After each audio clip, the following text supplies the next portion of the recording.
Guys, pakita ko sa inyo yung ginawa ko.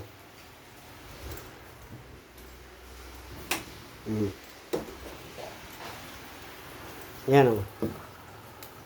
Itong kwarto, binil. Binil ang kinabit namin. Ayan o. Para hindi raw malamig.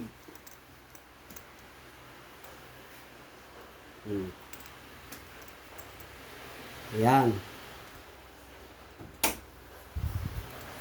Abot yan dito. Ha? Oo, nagbablog ako. Bakit ka naibig mo? Hindi pa. Daming basura dito. Ha? Daming basura oh. Dami? Hindi, dami na sa pito. Yan guys, lahat binili yan. Ito ay bahay nung tiyuhin ni Mrs. Tirwing. So, hindi ah.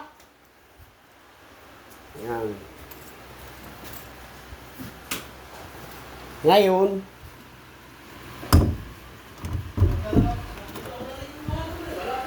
ito naman ang pinagawa ng tiyo. Ito. Eh, ano naman yun? Hindi mo na Hindi pakita naman na. Ayan guys. Yan naman ang pinagawa ng tiyo. Tiles naman ang kinubit.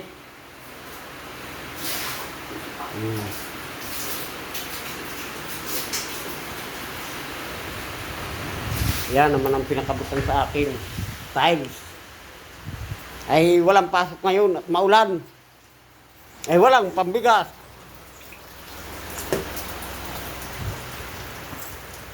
Kaya magulay na lang ng langka na may sili-sili. Hey guys. Ingat kayo lagi sa pangaraw-araw.